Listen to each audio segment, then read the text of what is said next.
Alrighty, okay, you guys have literally 3 seconds to try and find Charlie in this shot. Go. Corn. Charlie. Oh, he's actually ignoring me right now because he took 2 large on my carpet this morning.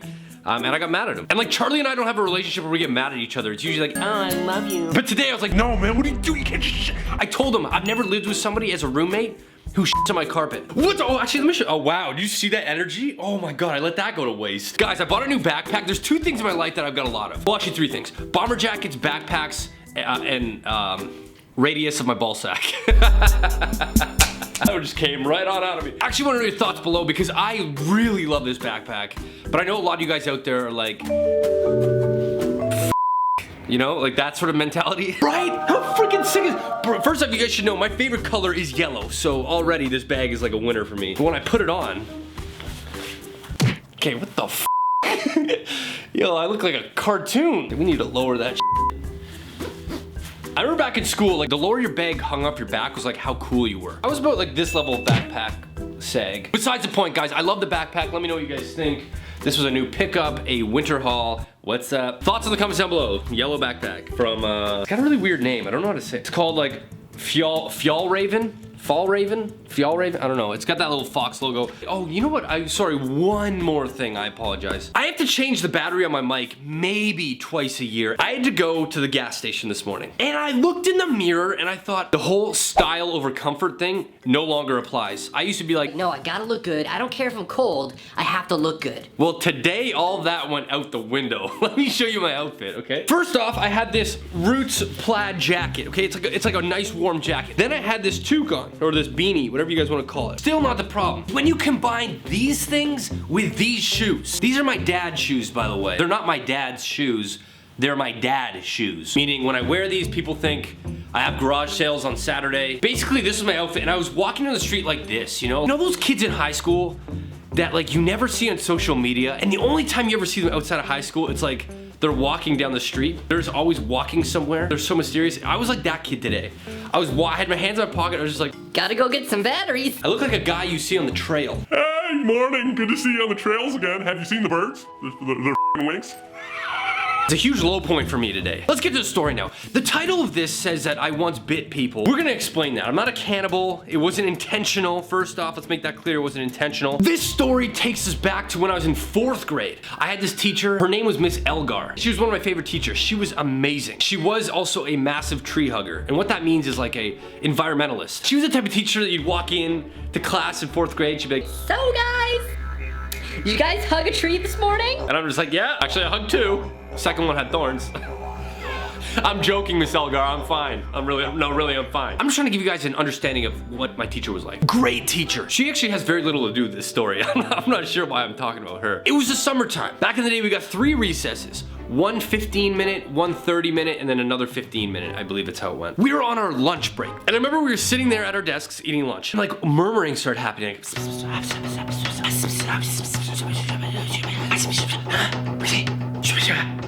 Well, then the murmur came to me and they're like, Yo, you guys don't play baseball at recess? and I'm like, whoa, hold on. I thought we were like talking about like FBI secrets here based off of all the whispering. It turns out it was just to play baseball. Yeah, okay, I'll play. Everyone already had their spots chosen except for catcher. I had to go and play catcher. In 4th grade, catcher sucked because you had to wear that dinky ass mask. I had to play catcher. I had to wear the mask this time. Trying to get girls as the catcher, and forget it, man. Forget it. Girls aren't attracted to the guy who's like at home plate like this. Okay, I'm all ready. Just not an attractive look. But I took over the team. At the time, I don't even think I was like liking girls in that way anyways. Well, it was a lot like today. It was a sunny day, there was clouds, but for the most part, it was sunny. So the first person goes up, they go to swing, they hit it. It's like a grounder to 3rd base, no problem. So Marla gets the ball, and she throws it. He's out at first, the umpire said. I'm just kidding. I just sounded like an audiobook there for a second. They probably were safe. Second person goes up to bat.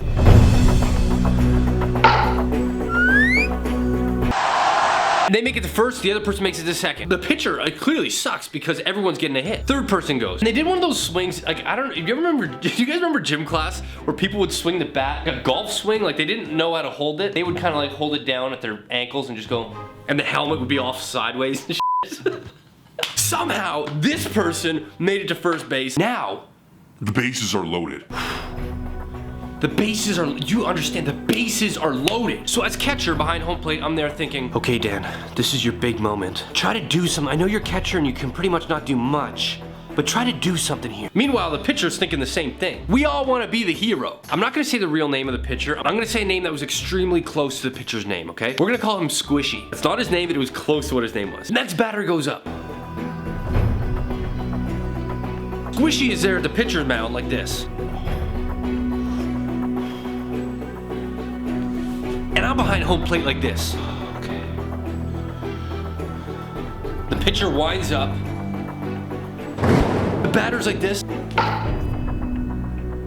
It's a pop fly. For those non-athletic types, the pop fly is when the ball goes straight up and it's gonna come right back down. Dan, this is your moment. You gotta catch that ball, man. So I start running. Problem was the sun was out, so my eyes were really squinted. I could barely see. Meanwhile, the pitcher, Squishy, starts running like this. We're running towards each other. I couldn't see anything. It was one of the ones where you're tearing up. I should also mention that when I was running, I took off the mask. So I remember thinking, I'm gonna catch this. I'm gonna be the hero here. All of a sudden, boom. I see stars and I fall on the ground. No idea what happened because the ball didn't hit me. I had my eye on the ball. Did I run into a random tree? So there I was on the ground, confused as hell. And instantly I had so much pain in my mouth. I hear, and it's Squishy. I look over at him and it looked like a scene from a horror movie. He just had blood gushing down. His whole face was covered in blood, dripping down. It's like it was all red. And I'm there on the ground just like, what the f just happened? He turns around and starts running to like the nearest teacher. You know the ones that had like the vests on? Were oftentimes the worst teacher who did nothing. I get up, no one's helping me, keep in mind. I get up and I'm like, what is going on? So I go over to the teacher too, because I'm in pain too. Let's rewind, let me tell you what happened. When I was a kid, I had these small, these small little chiclet teeth. The teeth right here, these guys right here, came in as perfect squares. The thing about squares is at their corners, they've got a point. These guys came in razor sharp corners. I specifically remember as a kid, touching them with my finger thinking, oh, those are sharp. It was so pointy and so sharpy. It was just a really sharp tooth. When I was looking up and the sun was blinding me, you know when you're like squinting, your mouth is open? I was like this. Squishy was running towards me. What happened was when we collided, my little sharp ass teeth went right into his forehead, right here, okay? And sliced him from here all the way to here. Made this giant gash on his head and his blood was coming out. So Squishy's there running up to the teacher all bloody and stuff. Let's just send him to the office. So he goes to the office, I go to the office, and they take him to the hospital. At this point, I'm sitting there in the chair just like, well, what do I do now? The secretary came up and goes, How are you, Dan? Are you okay? my tooth was as like rocky as my last relationship. I joke, I jest, but I don't, am I right? I'm looking, we're making jokes, she's looking at my teeth, I'm smiling, whatever, it's all fine. Well, recess had ended 15 minutes before. She was, Okay, you can go back to class. so I get back to class, and I see two people standing in front of the class. My buddy Matt and my buddy Nigel. Matt and Nigel were at the baseball game. They took it as their duty to go around to every 4th grade class and explain to the class what had happened. Because at this point, everyone was concerned. They saw Squishy with his head all bloody. They're like, what happened? We don't know. They're concerned. Well, here's how the story went. As you guys may know, Squishy went to the hospital with a bloody face at recess. What happened was Dan actually bit him. Okay, see you guys. Matt and Nigel went to every 4th grade class and said that I bit Squishy. Now every 4th grade class thinks that I went around biting kids. That's not even possible. What, am I just gonna run towards them just like... Okay, so hopefully that cleared my name up with anybody out there that was still wondering, and I hope that story was sort of entertaining. I just want to clear my name. If you guys like this story time stuff, give this video a thumbs up just so I know to do more. Be sure to subscribe to my YouTube channel. I've got a really big giveaway coming up, as well as merch is coming out soon as well. And one last thing, a lot of you guys always mention that I don't post enough. I wish Dan would post more. I post pretty much every single day on my Instagram story, sort of a little vlog. Either way, you get some sort of content. Go over to my Instagram at Danocracy and give me a follow. I would greatly appreciate it. Thank you guys so much for watching, and I'll see you guys in my next video. See you guys later.